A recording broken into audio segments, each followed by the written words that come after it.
things, but they don't. Oh, you don't have the financials Probably in not. front of you? No, we don't have Oh, sorry. that. Okay. Okay, Which actually. is too bad. That's okay. Okay. Well, as you know, I have a copy. Could you? Yeah, we have some copies if you want to. Reviewing the budget. no, they're reviewing the audit. This is the 2009 audit. They just finished. Yeah, we all got copies of this. Yeah, you got copies. Yeah. I know, but I should have said. If you wanted Something to wanted to refer bring to. them. So there you have it. You can look. Yeah, just Because I'm going to read the report word for word. Yeah. Right. And so as you know, So- this is actually, I think, the first time that we've done it with the commissioners, which is good. So usually the auditors meet with the Assembly Finance Committee and give kind of a year-end report. So this year you guys have asked, and I've asked them to come, and Dan Sullivan is the principal with Sullivan and Rogers. I appreciate Dan being here. He's our auditor. He's been our auditor for quite a while and has done a terrific job, in my opinion. But I'll introduce Dan, and then Dan, you can introduce your staff. Great. Hi, welcome. Thank you for having us here. And my name is Dan Sullivan. I'm one of the principals with Sullivan, Rogers and Company, and with me here is Matt Hunt, also a partner, and Jose Young, a manager, and the two of them have actually been the two people consistently on the audit engagement for Barnstable County. Since we took it over, and this was our 6th year of auditing the county. So one of the things that we've been happy about is we've been able to provide you with a consistent management team. We'll have assistants and some other seniors and staff people come in to assist Jose and Matt on it, but we'd like to try to keep the same group for us dealing with with the finance departments, the other departments, with the assembly, etc. So that we get to know you better, makes us better auditors, and then you can feel, we're not asking the same questions over and over again to your finance department, which I think then actually works out, makes it a more efficient audit. What I'm going to do is I'm going to turn over the majority of this meeting to Matt, who has prepared what we feel is, what we've tried to do is we try to come up with what we think are going to be the major points related to each one of the reports that you have in front of you, which is the actual financial statements of the county, which we have our audit opinion on. Then we have your federal awards, and then we have your management letter. So Matt will kind of methodically go through each one with you, just give you the highlights, and then if you have any questions, we'd be happy to answer them. Before you start, if I Yes. may, I think that people need to understand what the process piece. I know that you said, Mark had already mentioned that your engagement letter is over to the Assembly. Yes. I think people have to understand that you represent the Assembly in this audit. Absolutely. Okay, and Yes. that you are here because we've asked you to come here, but not because we've hired you to do the audit. Well, it's a bit of a separation of powers, I think, is what Yes, Bill is saying. exactly. Under the charter, Right. the Assembly is responsible for hiring the auditors, they do. not the commissioners. That's Right. Right. And that oversight piece, I think, is important for people to know that that's part of the checks and balances that that are built into our system. Absolutely. Right. And in the You said past, you've never really met with the commissioners before. No. You've gone directly to the. But we're a board of commissioners that really want to know the good and the bad and the ugly. So, Sure. and that's why you've been invited. That's great. Great. That's So. great. Yep, and you summed it up perfectly. That's why we have always met with the Assembly and with their own the finance group there, sometimes with just them, and then a full presentation to the Assembly for most of the years that we've been doing this. And just so you know, actually John Oman, the chairman of the Finance Committee, was planning on being here today, but he's away because his wife is given an award up in Boston. given an So, award. so he's not able to attend. Okay. Okay, so without further ado, I'll turn this over to Matt. Okay. So like Dan said, we're just going to do a summary of the 3 different reports that we've issued. And certainly, again, as Dan mentioned, just feel free to ask any questions along the way, or if you'd like any page number references for where I'm getting some of the numbers, feel free to ask. So first things first, as it relates to the financial statements, first thing we want to point out is the county did receive what's called an unqualified audit opinion. What that basically means in layman's terms is that the financial statements that are presented in the report are free of any material misstatements. So that's the best opinion that you can get in an audit report, is an unqualified opinion, and the county has received such an opinion for the 6 years that we've done the audit. As it relates to certain financial statement balances, first let's talk about the general fund, the chief operating fund for the county. At the end of 2009, the county's fund balance was approximately $6.8 million. That consists of various components. On the financial statements, about $4 million of that balance is what is called reserve for encumbrances and continuing appropriations. That basically represents any outstanding purchase orders that related to 2009 appropriations, also any special articles that the county had voted that had remaining balances. That's what's considered to be in a continuing appropriation into future fiscal years. There's also a statutory reserve piece based on MGL Chapter 35. The county does have to statutorily reserve 10% of the next year's environmental taxes. So that's also a piece of the fund balance. There's also a piece of fund balance called designated for subsequent years' expenditures, which is basically those portion of the county's reserves that are going to be used for the future operating budget. So in this case, the 2010 operating budget, leaving an undesignated fund balance of about $2.4 million. So if you take away all those reserves, you're left with undesignated fund balance of 2.4. Certainly because of the downturn in the economy, and the recession, and with the real estate market, though that reserve number, that undesignated number, actually went down quite a bit from the previous year. It's about $4 million down from the previous year, and really the main factor behind that is your Registry of Deeds revenues. And so one of the things that we like to point out, in addition to just talking about the overall balance, is we like to take a look at the ratio of your undesignated fund balance to your expenditures. We feel like that's a good benchmark to see what the level of your reserves is. And even though the reserves went down about $4 million in 2009, your ratio of undesignated fund balance to expenditures is still a pretty good ratio. It's 14.1%. Now, of course, that is down from 38% the previous year, but that 14.1% is a good ratio to have. So it does still show that even though the reserves went down, there's still a pretty good level of reserves in your general fund balance. So again, looking at some of the activity and the reason why general fund did go down quite a bit in 2009, the main reason is the fact that if you look at your budget to actual financial statement, which was one of the financial statements at the end of the report, really shows you how the activity compared to your budget, which shows why there was such a decrease. The main reason is an unfavorable revenue variance of approximately $3.1 million, 2.5 of which consists of your deeds excise revenues, and about $500,000 consists of other Registry of Deeds related fees. So even though on the expenditure side, the county actually had a pretty good turnback of expenditures that were not, appropriations that were not spent of about $893,000. That's a pretty good turnback. But on the revenue side, because there was such a deficit there, that's why your reserves did take quite a hit. So that's basically the highlights of the general fund. So what we're going to do now is go through some of the other, what are called major funds in the financial statements. If you go look at your balance sheet, there are a number of different columns on the financial statements. Those are what we call major funds. Basically, those funds are those funds in which meet certain financial criteria. For instance, if a particular fund consists of at least 5% of the county's overall revenues, let's say, that would be considered a major fund. Also, the county has some discretion as to if they want a particular fund shown on the financials so that the readers could see the activity of that fund.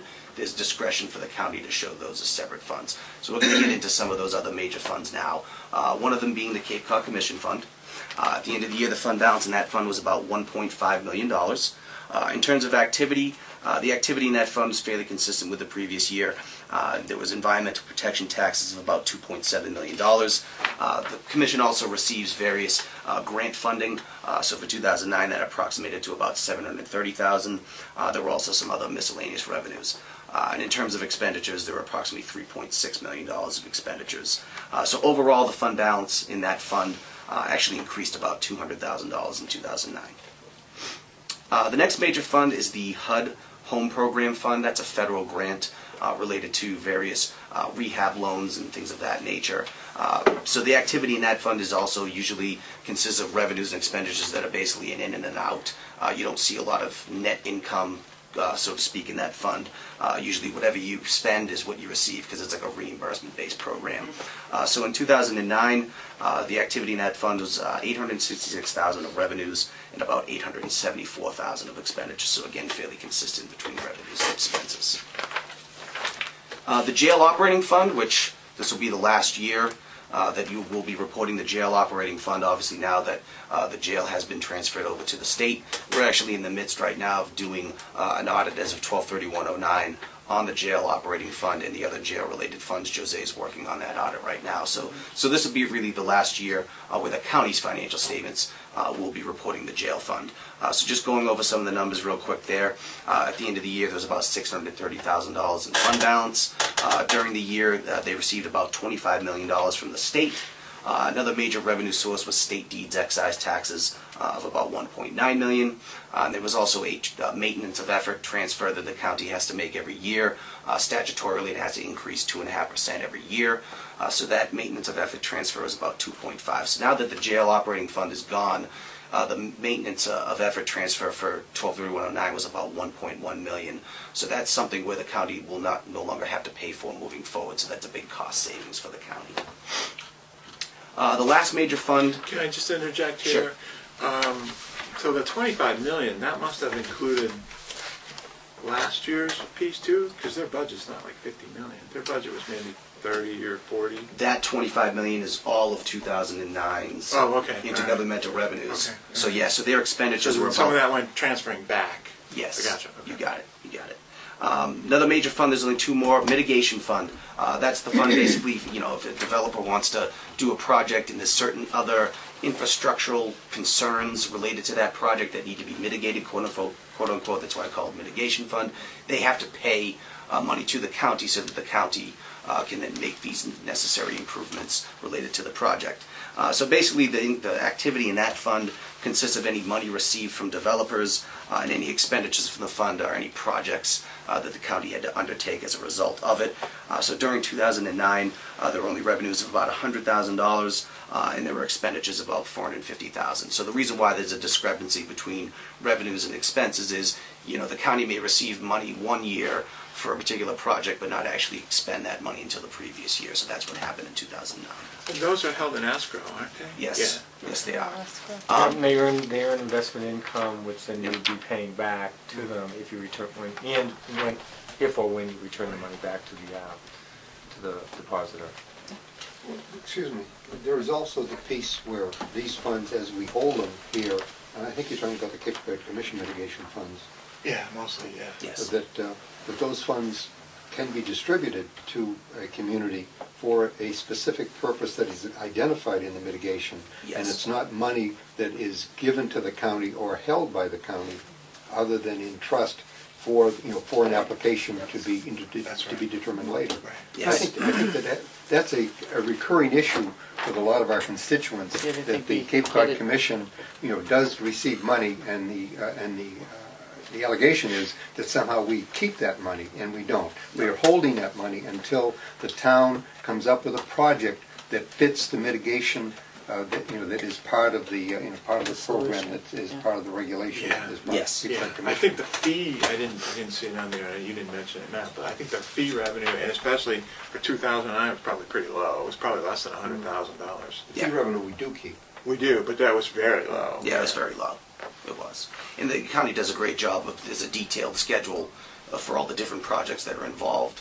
So it's broken down in great detail. A lot of communities that deal with like agency type funds where they're holding money, it's not their money, they're just holding it as a fiduciary, don't do a great job of really tracking all of that. The county, with all the different projects that are going on, does a really great job of reconciling that fund balance in there so that it's detailed out by project, so that at any point in time they know exactly where the money belongs. Right, and anybody can see it and see exactly where it's going. It's very transparent, absolutely. Joanne I think does a great Yes. job. Yes. Yes. We should name people specifically. The last major fund, or at least major governmental fund, is the Septic Loan Program. That program has really taken off over the past few years. There was a shift in the program a few years ago. The county basically took over all the different septic loans. So now, at the end of 2009, there was actually a fund balance. It's gotten up to $11.5 million. There were loans outstanding at the end of 2009 of about $9.2 million.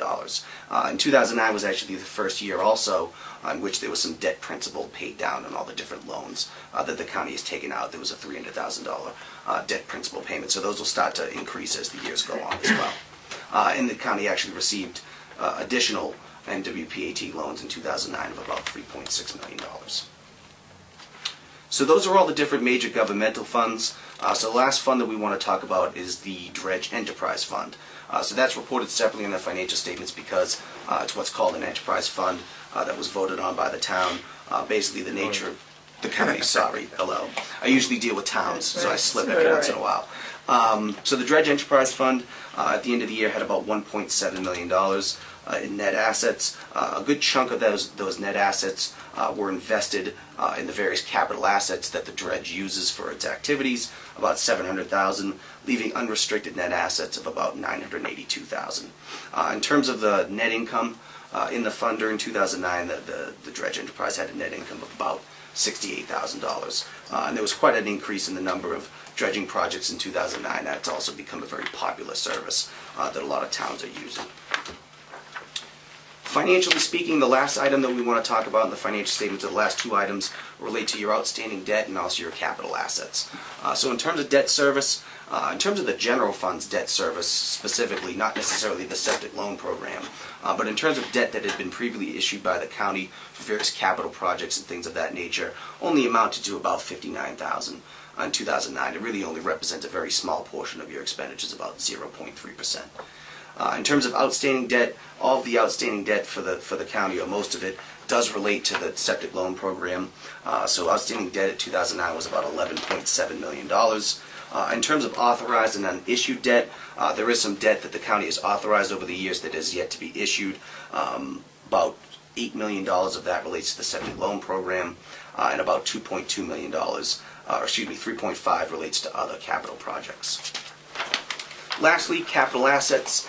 The county had about $6.9 million in capital assets at the end of the year. That consists of land, construction in progress, your machinery and equipment. Could you tell me that number again? $6.9 million. Okay. And that's just for the what we call governmental activities. In terms of the dredge enterprise fund, that fund had about $700,000 in capital assets at the end of the year. There weren't a ton of. It appears to be low. What's the net, too? It's the net. Too, right? It's depreciated, so there's accumulated depreciation buried in there as well. But your net representing assets. all the physical real estate and property that we have. And does that also include the personal property? Yeah, that's everything, Yes. right? Okay, so it's buildings, contents, and land. Right? Sure. Yes. In your financials, you do apply a criteria for scope of what would be considered capitalized. So you're not capitalizing every single dollar, but anything that would be material to the financials. Now you have, he said, $700,000 in land. Yes. Now, how do you come up with that number?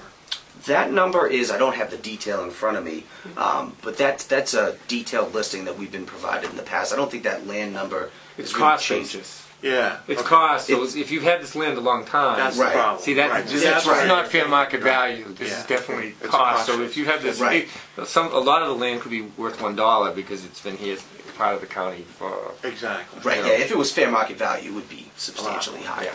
Absolutely. And again, because some of the assets are depreciated, land's not depreciated, but all your machinery, equipment, buildings, those all get depreciated too, so that's why the number's a little bit lower. In than you'd addition to expect. the reserve fund, are we allowed to have any type of either a sinking fund or a replacement fund in order to replace assets? Yeah, absolutely. That's something that you wouldn't necessarily maybe see that on the financial statements. The way that we report reserves is a little bit different than maybe the way the county considers their reserves internally. But internally, yes, you could always earmark certain funds for capital-related purposes. That's something that the county could do. And don't forget, in the Treasury report, we do earmark the reserves. We have the building fund that we call, which we took money out of to do the lab up on the hill. And then the other ones we have, like the legal fund, the insurance fund that you guys have voted on. And we do that in the Treasurer's report. You'll see that every year. You don't see it on the fund. No, but I think it's important for people watching Yeah, to understand right. how that money sort of circulates.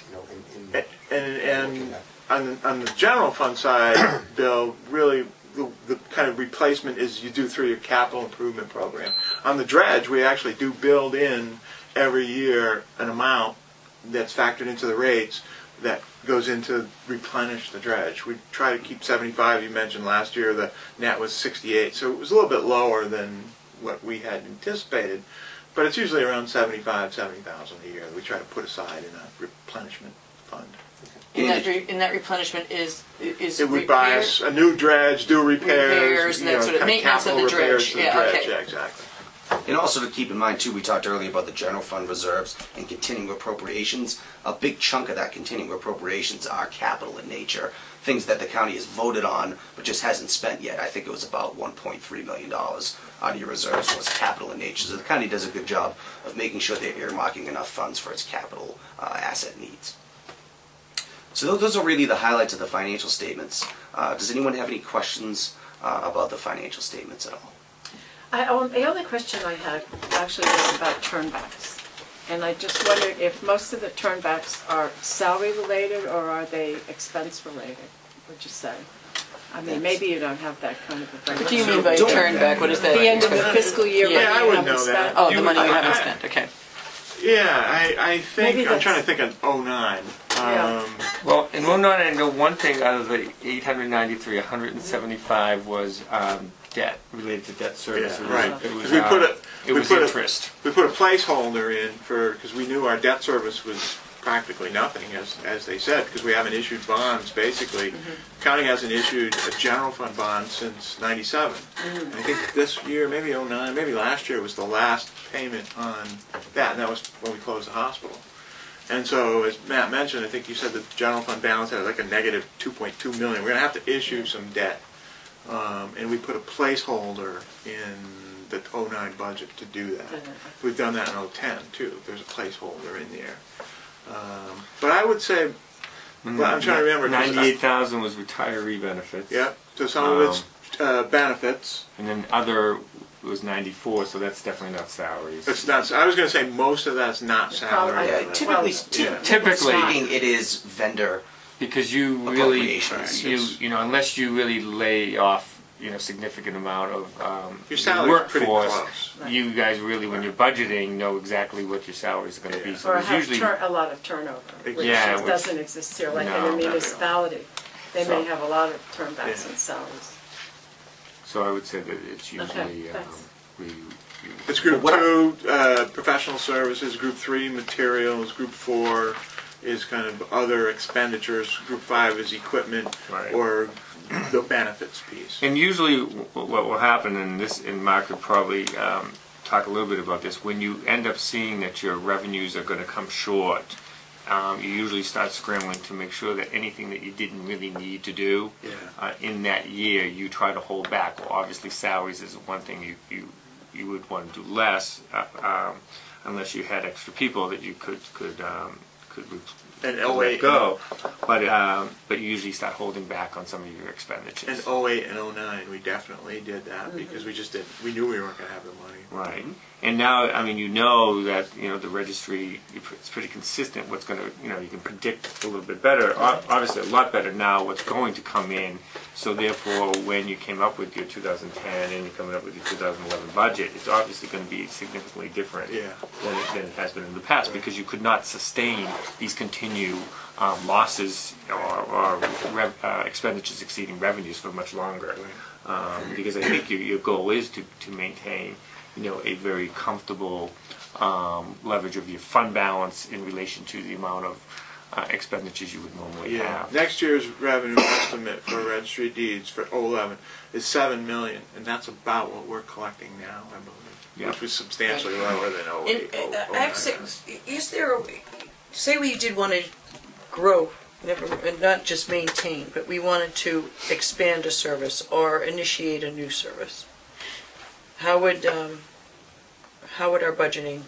I mean, I know Mark is able to help us with these. Well, things. I could say, well, you have two options. You'd have to either make it fee for service, so you have to charge something. You could either supplement it with whatever you have in terms of your existing revenues by pushing something else away, or you could use a piece of the deeds tax. I would suggest maybe a hybrid of fee and something to get it started, and then we can see how viable it is. And what we hope to do this year is to do an internal audit. I mean, as of July 1st, we should probably get assessment. assessment. It's not really Well, it's an assessment of our, sort of an internal strategy of the future. Where are we standing? What is the future bode for the county and its needs? And what do we have here now that might be no longer as necessary to county functions as it once was? Sort of like an operational. And operational and services, and how can we position ourselves? Because more and more the towns are looking to the county for some assistance with those services that they could, peel off, and it really has nothing to do with their own sovereignty, like an assessing situation, that sort of thing. So that's really kind of the direction we're looking at, and that's in our experience here, this county, in comparable to sometimes some of the other counties within Massachusetts, has been very viable because they've been able to be used as a purchasing block, as a regionalization, a convenient regionalization. A part of it is because you're isolated, and so the communities actually feel closer together, or their needs are very unique to other places within Massachusetts. And so I think the county has been able to step up to the plate, and that's one of the reasons why it was one of the successful counties, because obviously, as you know, there's a lot fewer counties in operation today than there were 8 years ago. So and that regional geographic area, like we're sort of an island because of that canal, does help that. But I do think that that's going to be requested more and more. So we want to be in the position where we can respond to those needs and expand where we have to. That's great. I think long term there'll be some growth in the deeds number too. I mean, don't forget we were at in 04, I can't remember now, the good old days, when we collected almost $10 million. Yeah, I wish we were here then. No, it's a good thing we weren't. Well, those were, and everybody was flush, minuses. so people didn't have that need where you really could have been positioning yourself then, with those revenues to have really been. Well, we did. I'd say that one. That's really where we set the wastewater. Yeah, the wastewater was there. cutting edge. Right? We did a lot on human services there too. Yeah, absolutely. But even that we would probably look at differently.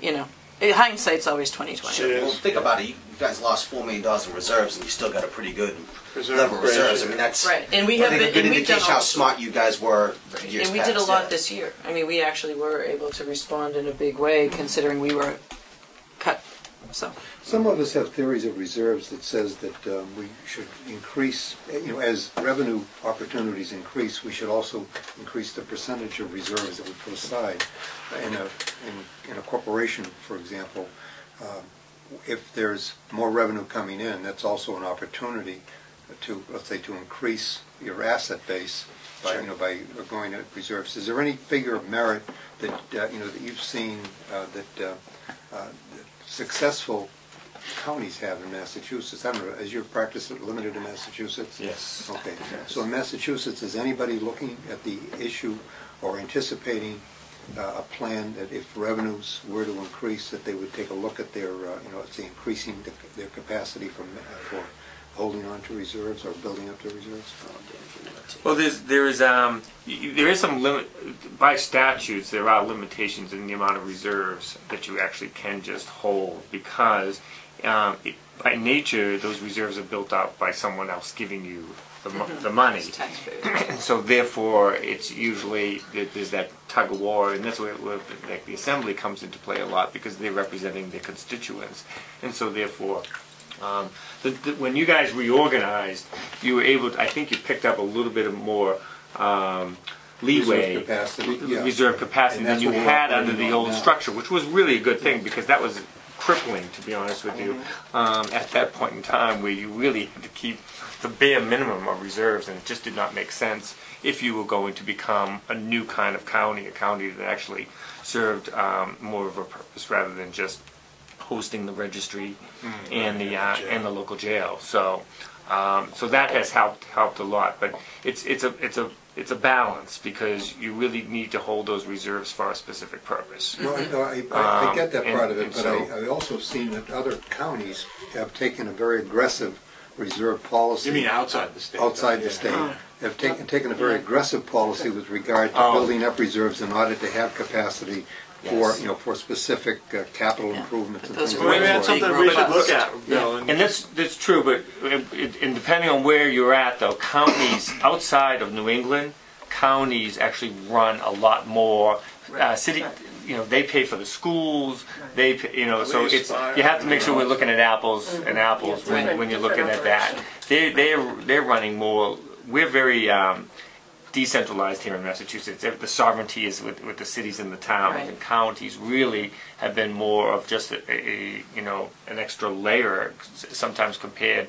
Except for, though, I do feel, we're working with many counties in Massachusetts that Barnstable County has actually been a much different type of county than the others. Right. Yeah. So I think in your operational analysis and things like that, I think you have a lot of momentum to continue to build this county up as regionalization is becoming extremely more popular. That's the point. For all the We need some assets economic in order to reasons. support, in order to support a viable and sustainable regionalization program. Yes. We have to have some access to assets in order to support it. Well, I think, as Dan, And access to revenues. yeah, So new fees and things may be one of the things that have to be identified and sold to your constituents. And to our be operational assessment will help us with Yes. that, because we know we provide services that at no cost to the Some of towns. them. Some of One them. of the point I wanted to make related to Bill's question about upping the reserves. My understanding was on the town side that Moody's usually recommends 10% of the town's budget be in a stabilization fund. Is there any similar suggestion, say say like Moody's regarding counties? Well, it all depends on how much what a county is normally going to be using for borrowing. This is all about borrowing. It's all about borrowing. When they're looking at how much, because it's all about your bond rating. And so, and when they're looking at 10% of like total your general fund reserves on your GAAP financial statements. They're not talking about that you have to have it actually in an official stabilization fund. But they like to see, and they actually don't mind lower too. I mean, anywhere from 5 to 15% in New England is considered pretty good because of just the nature of how New England states and New England municipalities run, and the Moody's and Standard & Poor's really understand this area well, and you can have in 8 to 10% reserves and still get a AAA rating in Massachusetts. So it's somewhat relative, and it also depends on how much future borrowing, how much authorized and outstanding debt you have, and what's going on, and what that debt is being used for. You are very low on debt. too low, actually. Yeah, And that's been a concern in Mark. Well, I've talked about that for some so time. you're really not even being considered very The much. radar, no. Because you're not going out there looking for money, and the only debt that you have is related to a federal program. The Water Pollution Abatement the Water Trust. Pollution Abatement Trust program, and that's not real debt. It's not real debt. It's not marketed. It's not marketed debt. You're done through the Water Pollution Abatement Trust. Yeah, and that's coming through the SRF funds, Yeah. and so you're not, so therefore your reserves, you've always had an incredible amount of reserves, 38% or something that you had the year before. 14.1% is still good, except for anyone who, if let's say you were going to go out and build a new county, that they would be seriously looking at what's your plan. It went from 38 to 14. Is it going to go down to 0? Right. So you would be someone they would be looking at real closely at this point in time because of all the changes that have happened in your revenue sources and they would want to know what your management team is doing about it. And those are all the good things that actually would come out because they would find that you have a very stabilized management team, very well organized structure between the assembly and the commissioners and things like that. So those are the kind of things that you really haven't been scrutinized all that much because you never had a need for it. Now, we do have a request, and it's something that we do have to follow up on, where the clerk of court came in one day and said, we've been talking about, we're moving the health department out of the basement of the lab up to the hill, and there are structural needs here that need to be done, such as they would like to take that basement and make it more of a holding for prisoners and alleged prisoners, or guilty parties and all of that, court trials. So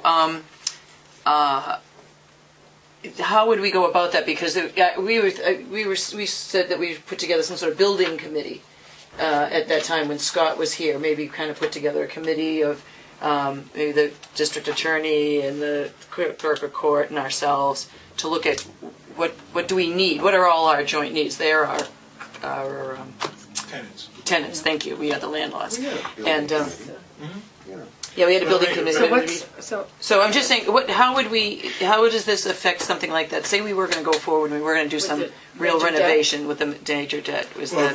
Typically, for those types of renovations that are purely court-related, we would require the court to put up the money to do that. That's how we've been doing anything in First District and in any of the buildings that the courts are the tenants. If they have a need, we'll be happy to do it. Either John do it, design it, hire a con. But typically the courts have to put up the money. Okay.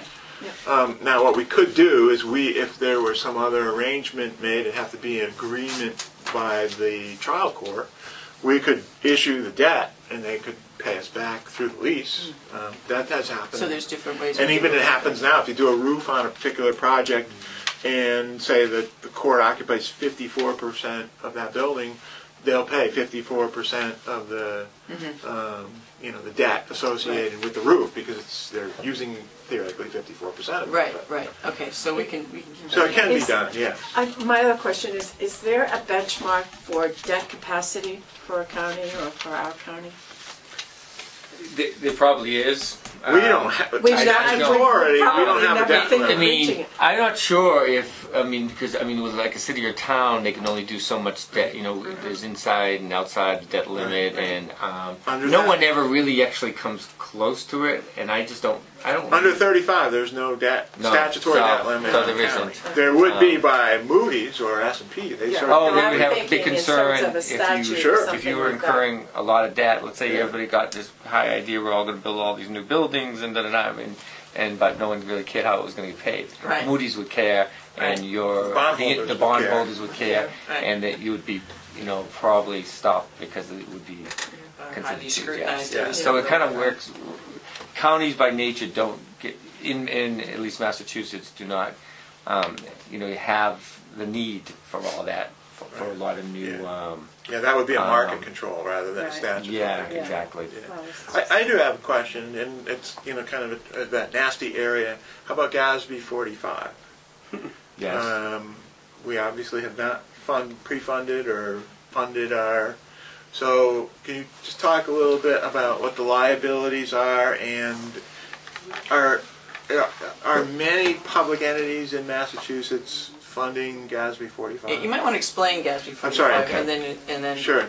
As you know, GASB 45 is that GASB is the Government Accounting Standards Board, and they come out with these, pronouncements or whatever they call them every so often, and this one happened to be number 45. And what it does is it requires a local entity to calculate what their liability is associated with their health insurance costs. Because right now health insurance is a pay-as-you-go system. We were just talking about that. Anybody who signs up for health insurance as an employee, next year's budget contains only what those premium costs are. And for us, it's 75% of the premiums. It doesn't include any set-aside like you would for retirement, because as a vested employee, I'm earning a benefit after I retire. And it doesn't include any costs associated with that, which is how the retirement system way back when used to be.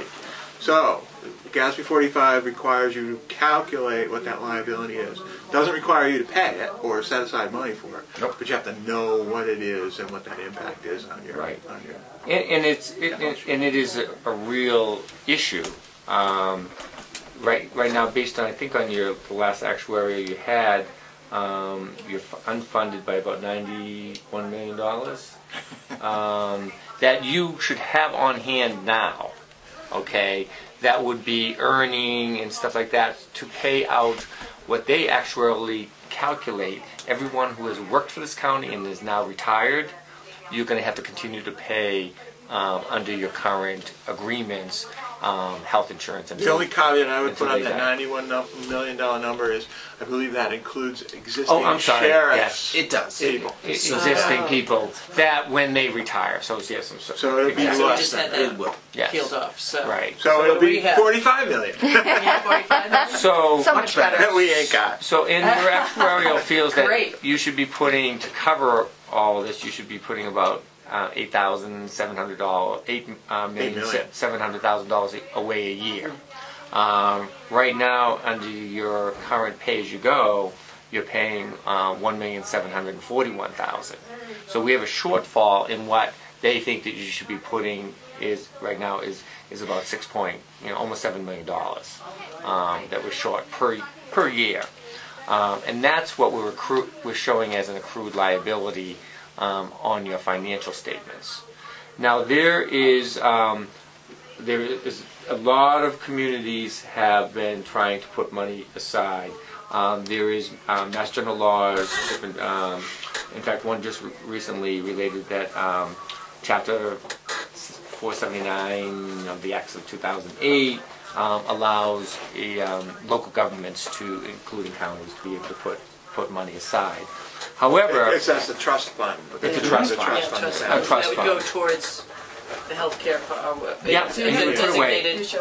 However, the law is vague, and it doesn't talk about all the real, as you say, GASB 45 things that would affect how things are reported on your financial statements. In order to actually start changing the accruals or helping out with what would build up as an accrued liability on your financial statements, it would have to be put into an irrevocable trust fund, which means you would never be able to touch it again other than that purpose. Mm-hmm. Now, because this is so early on and nobody is truly getting hurt, and you are really not even in jeopardy because you're not even really rated because you're not going out, so there is a whole bunch of people who feel opening up that irrevocable trust right now before everybody kind of has an idea is, one of the things is that usually amortizing this or calculating this over a 30-year period. Will the federal government all of a sudden within 30 years be able to take over all health care?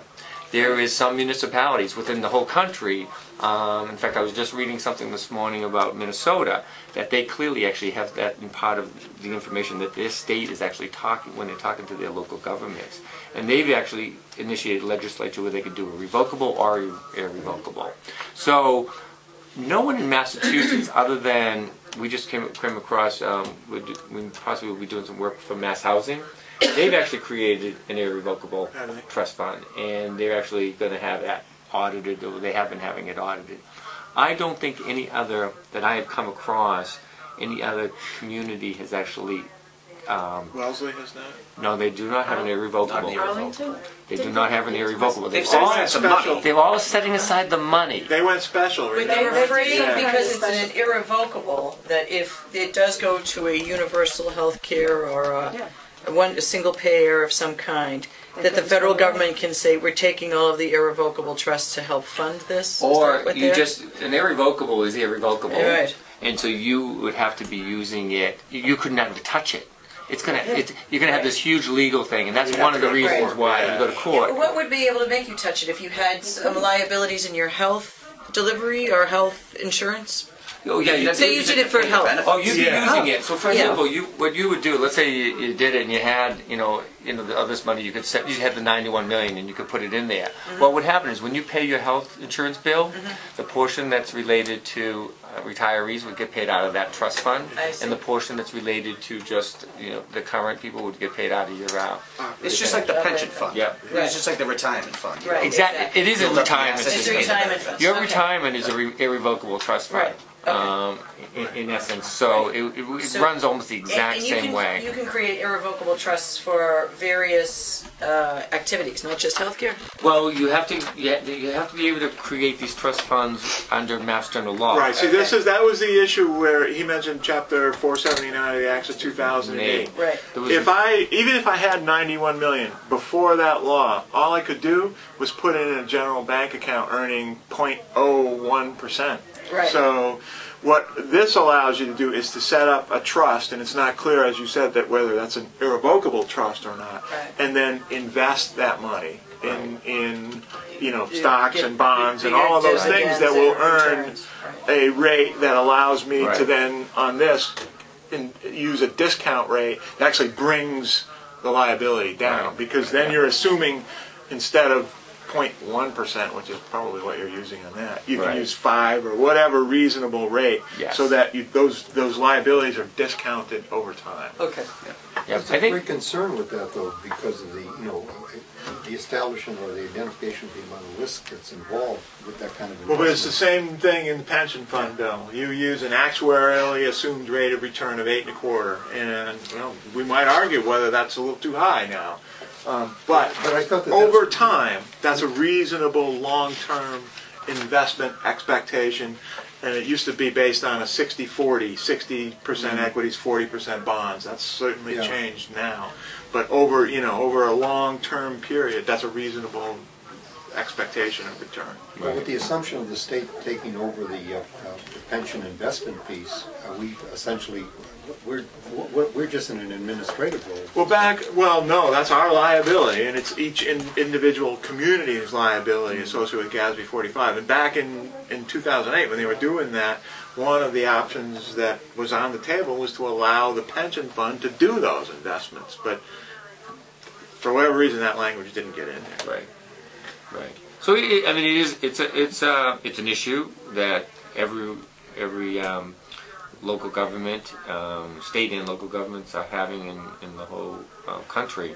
Do you know if it's been a GASB, a Moody's or an S&P or a Fitch issue yet? Not yet, but the feeling is that if you don't start putting money aside, whether it's revocable or irrevocable, and showing them that you're taking this on, it will become within the next 5 years.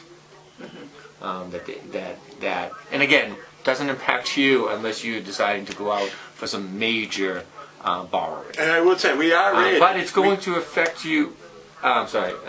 We are rated. We have a Moody's AA2 that was just actually upgraded. It was 2 years ago now. Two notches. Right. So, which was good. But it is an issue. But besides just we're talking about the ratings, let's take that out of the equation.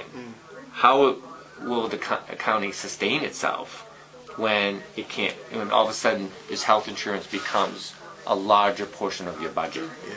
Yeah. And that's really what the concern we should all be thinking about. Not so much the rate, how we're going to rate and pay interest on some debt related to this. How will this, as it starts creeping up and creeping up and creeping up, 15 years from now, when it's a much higher, larger amount, how can we sustain the viability of any of these cities, towns, local governments, counties? Right, and that's really what we have And to that's be. the big That's how we issue. have to be positioning ourselves going And forward. that's why the rate saver plans are out there. Because that's one Yeah. tool to try to get people to get off some of the higher cost plans into a cheaper. It's another infomercial just thrown in there. But go ahead. Yeah. Well, and actually, one last thing I'll chime in.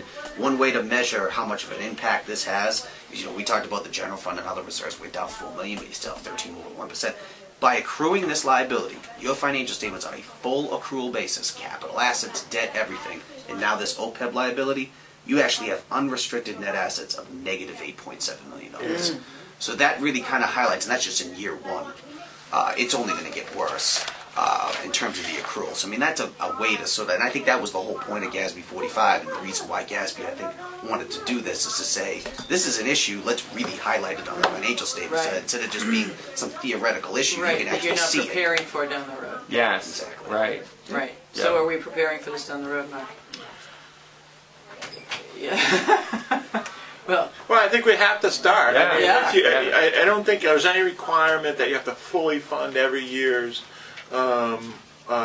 allotment, but over time you have to start catching up with it. Right. And I think you mentioned that it's $8 million per year, but that's at the low 6.7, right? Oh, you mean, yeah, you're if you unfunded. start funding it, it's not 8 million you have to put aside. It's about half of that, if I remember the number. Had we not put some... But it's still $4 million that you'd have to come up with, basically. And also the sheriff's going to go away, so I mean that's going to be... Right, and that, exactly. Right. Most communities look at this way. Do I take $4 million of my operating budget, on which I get nothing for, and put it aside in a bank account, and lay off police and fire and Right. school teachers Exactly. and It's just not DPW workers, or do I ignore this? Really, I think most selectmen probably see it as an accounting, It's an encouragement. ledger domain, and Right. spend my $4 million on police and fire. And What have we done specifically with regard to implementing this? we've done what we are required to do, and that's Which was? calculate the number. And in fact, another promo item. We did this for about 28, 29 units on the Cape, the towns, fire districts, regional school districts, through the retirement, and we saved them a ton of money because I think the last time we charged them to do this, just this past year, was only about $1,700. Yet another Wow. regional program operating under the radar. Yes. Exactly. Yes. So- And Seriously, small and that was huge that was a service. big. There was a huge service, big savings, and because we audit a decent Helped amount us. of the a bet. decent amount of the cities and the towns on the They were able to Cape, pay you. and this was a big Oh, savings. so I can include that as Yeah. a discount. Right. on the- No, this is a big savings to the town. No, and We still have to do the audit work. in the middle of the audit, while you're doing an audit, do you ever feel that there's, and this is what I guess what we'll be doing with the internal audit operation, the assessment, pardon me, everybody likes to get their terms right. Well, an audit You have no is a recommendations specific as to how the Finding fees that we and everything. charge. I mean, do you ever come to a recommendation like, we think you're charging maybe a little bit less than you could, and you're still saving people money, or do you don't share any opinion? You just do the audit. That would be actually fall That would under be- the operational audit. And that would be the operational assessment. That's Yeah. why we. Okay. It All does right. not We wanna do it. fall under the scope of an audit that Right, we're that hired you're to doing do, fine. that we're currently hired to do. Okay. What we would discover in an audit, let's say the county voted to establish a fee for a certain program at certain dollars. We might test something and say, you're not charging the fee that you voted to charge. I mean, that could I be fall see. under the scope. Okay, so but we would it's never not, the speak numbers aren't to. working out to what you're doing and what you said you were going to be Right. collecting. That brings Okay. up an Because we look interesting at point. rates sometimes, like for example, if we saw a trend that your dredge was not, earning and stuff, we may look at and we will so a lot of times look at the calculation of the rates and determine that it's not going to sustain the operations, and that's That's where you'd step in and say, yes, this is like a exactly. little red flag here. or Yes, something. and we may then in the management letter, be able to tell you that, hey, Okay. we're not saying that you're concluding everything that you should be. Good. And that's a great Oh, that's good. segue to the management letter, because the first comment that we have in there, Is? is related to the dredge enterprise, and it relates to indirect costs. Okay. So what we're recommending in the This management letter another is maintenance letter then. there's an informational guideline release that the DOR issues these IGRs. One of them was back in 08, was 08-01. And what it states is that every community, every municipality should have a formal policy related to indirect costs. That's something we identified the county does not have at this moment. A lot of communities do not have written formal indirect cost policies. But it's sort of a good segue. We were just talking about fees and capturing costs. The whole purpose of that IGR is to say if you are operating an enterprise fund, and it is supposed to be, the fees are supposed to be absorbing all the costs, we have to make sure that you're including all the indirect costs as well when you're establishing those fees. So that was really the purpose behind the IGR. So really our recommendation is that the county do come up with a formal written policy, and also we noted that the indirect costs that are currently being charged to the dredge fund really only include your pension fund, your employee benefits. There are other different indirect costs that could be charged to the dredge enterprise fund, such as interdepartmental services. The accounting department has to do accounting work related to the dredge. That can be Payroll, allocated. AP, Audit you fees, guys even. sitting Right, here. right. Yeah. Yeah, we really do a lot on. We say that. I think everybody before us, and we are of a mind to. It's the public's money, so let's be as frugal as possible. But it is really helping a county entity, as you said. We're unique because we do fill that gap, unlike other counties across the state, in between the towns and the state. I mean, we do provide level of government that is necessary. So What's the percentage of that's a good overhead recommendation. that the Cape Cod Commission is allowed to use? Yeah, because we should look at what we're doing and pay ourselves But they have accordingly so What we I'm can getting at is maintain that I those think we're allowed services. to have an overhead rate, that supports the fees that we charge. Right. Which brings up the other point, is that the Cape Cod Commission has exercised an ability to use a hardship exemption. And in looking at this, in looking at the fees that were charged, since you brought that up, when you're looking at that, is there any, let's say, any evidence of excessive application of hardship to the reduction of fees? Because the Assembly from time to time will, on the one hand, say that the Cape Cod Commission should be more friendly to development, and at the same time they insist that they raise the rates in order to produce revenue. So that was one of the things that I think is something that I think we need to continue to think about. Is this Right, and internally with the Cape Cod Commission, when you have developers come in with those hardship cases, I think in some ways the Commission does bend over backwards because they want to be able to assist those projects and keep them on Cape as opposed to them saying, well, this is what it's going to cost, we're out of here and doing it somewhere else. So I think that it is an unfair knock, especially now, but Yeah, there that's is a dichotomy there. I would say we haven't identified anything like that, but I mean, again, that's probably a little bit outside the scope of what we really Right. delve into. you brought up the issue of fees, appropriate Yeah, fees but that's being good, charged but and we should do that. This is a continuing thing with, with the, at least in the 6 years that I served over there, this was a continuing issue. Sure, sure. And the reason why this manual letter comment focuses on the dredge enterprise again is because of if the DOR hadn't issued this actual guideline release that says, hey, this is what you're supposed to do with enterprise funds, it probably wouldn't have been necessarily something that we would have brought to the attention in the manual letter. Enterprise funds are treated a little bit differently. The Cape Cod Commission Fund, not being an enterprise fund, it doesn't necessarily fall under the same Right. Well, you category. mentioned the issue of the indirect costs, which I think would apply more directly to the operation of the Cape Cod Commission. In terms of No, because They're not an enterprise fund in They're this not. sense. They have their own fund. No, And they have their own And they think we charge can track. they charge an indirect rate on their grant. Their grants. Yeah. Yes, Yeah. exactly. Well, they do, and actually part of I think there's one report that sometimes we've done in the past. Yeah. Is we've actually had to look at the calculation of that overhead rate Right. and Right. certify it. That is something where I'm sorry, I know what you're talking about. That is actually the fourth report, which usually we don't talk about here at the presentation, but actually bring a good point. We should probably be talking about that in future presentations. But yeah, we do issue a report on that overhead rate and substantiate I it. think would help the Assembly understand the justification for the for the fees that the Cape Cod Commission recommends is because of this cost factor that's included with with their operation. Sure. Right. Right. Because I mean, when you look at in fiscal year 2009, their revenues over expenditures were only $209,000. So it's not we're talking out of a total amount of 3.5 of revenues. And the big reason was that because there was a transfer in. So it's not like there's this huge amount of money building up within the Right. Cape Cod Commission's funds. Well, they, like the county, really do an incredible service, and it's really technical assistance, so it's a very sophisticated service, and it's a service that would be huge money to either developers coming forward that would need that. They would have to pay someone outside for that work, or towns in how they're assisting them. And the internal discussions is, you should be charging more, and yet there is that balance of we want to keep the business here and make people help them develop in the right places and encourage them to take the advice of the commission as far as their building. So it is an unfair knock again, as usual.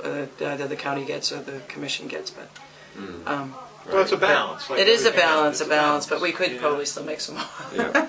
But in your financial statements show that we show you show separate columns for the Cape Cod Commission, the HUD program, obviously the jail being a service, but that's going to be going. But the mitigation funds, septic loan programs, all major programs that the county runs, and it's transparent within your financial statements of what they're doing. Right. And then you get the non-major government funds, which is a lot of that is more and more state grants that filter through the county. Right. They're just, each individual one is under the scope of becoming be considered a major grant. But, you've got $8 million flowing through there too. Right. So there's a lot of federal and state money that's flowing through the county, and it probably would only be able to reach these cities, these towns, because of the county being here. Right. They may not be able to qualify for them individually. Right.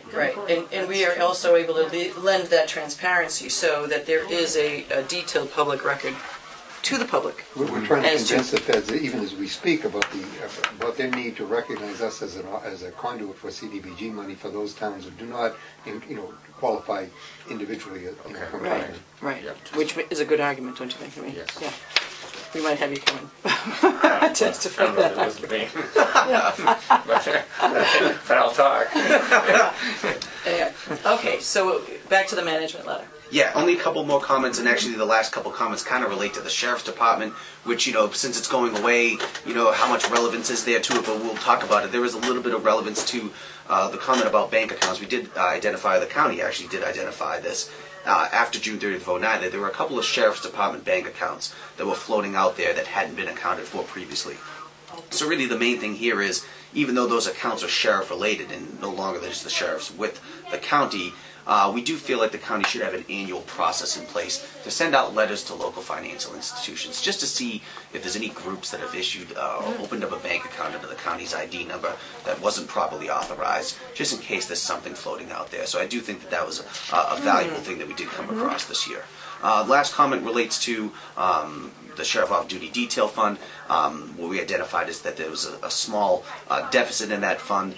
Basically, the amount of the receivable from all the different vendors that use the detail services did not cover the deficit that was in that fund. So we just wanted to make sure that when the county did all its transfers over to the state as part of the sheriff transfer, that deficit was accounted for.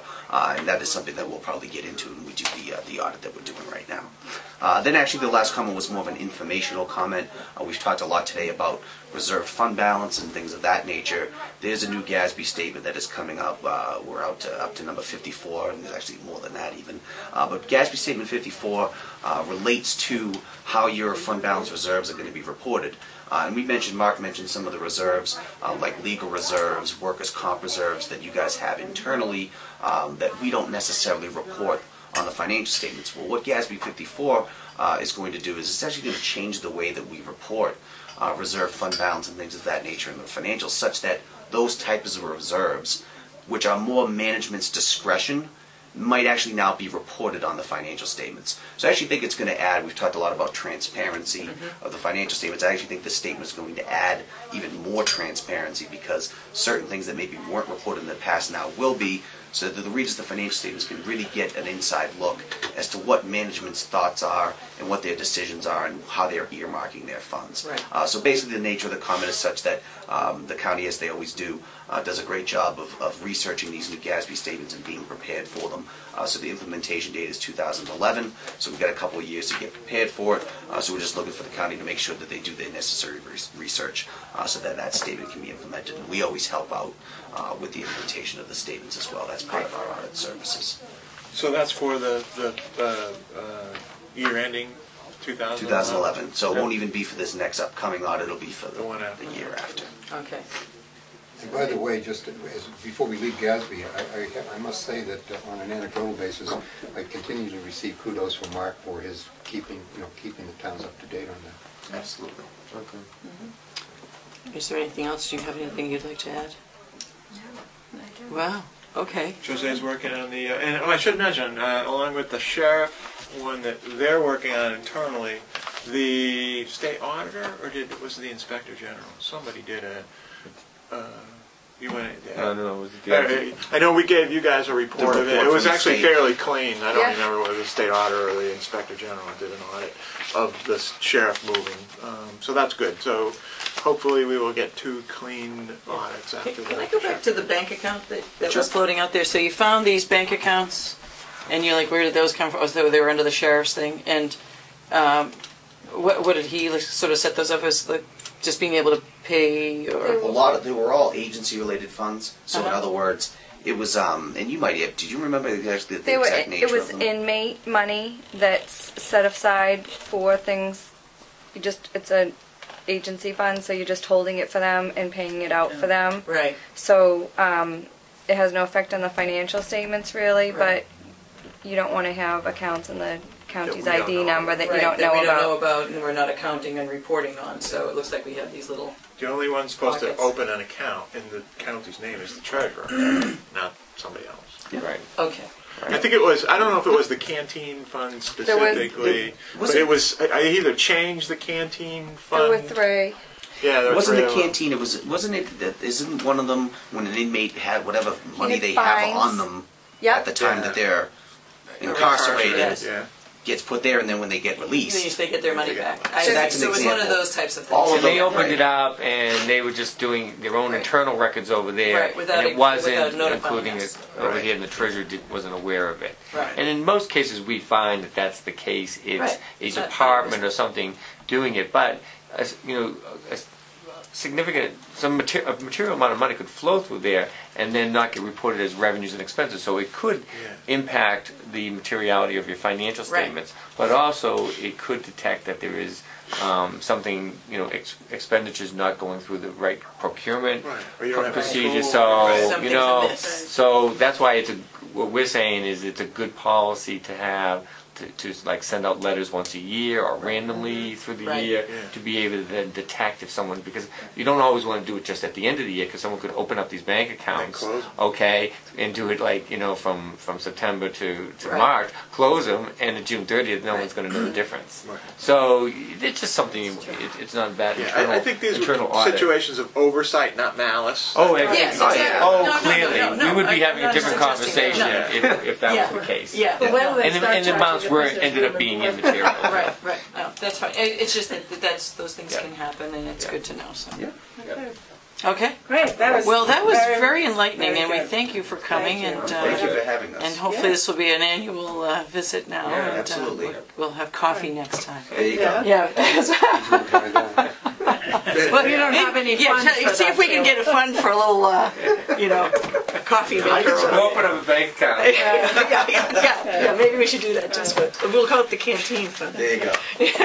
Well, thanks again, it was Thank very you. helpful. All right, that's great. Pleasure. All right, and now are you meeting with the assembly today and giving them No, this? we were going to try to to co-join this meeting, Right. so we did invite whoever from the finance committee, but like I said, John wasn't able to come. Well, so- we're being taped, so if anyone wants to That's watch the right. video, That's right. you're certainly more than welcome to. We'll be released on DVD. DVD next month. Yes. Good. Thank Well, you. that's great. Well, thank you so much. Our pleasure. Very Thanks a lot. nice to See you, you. Matt. Yeah. Nice. Yeah, nice to see you. Yeah, See you in a while. Nice to see you. No, we have no other Bye. business. Joe, say thank you. Whatever we do, okay. No. Mark, do you have As long as it's a anything else miniature. you wanted to? No, actually, I'm all done. Then I think we want to go into a recess since we're meeting with the assembly later today. I will so move. Second. We're in recess. All in favor, aye. So do you want to do anything about these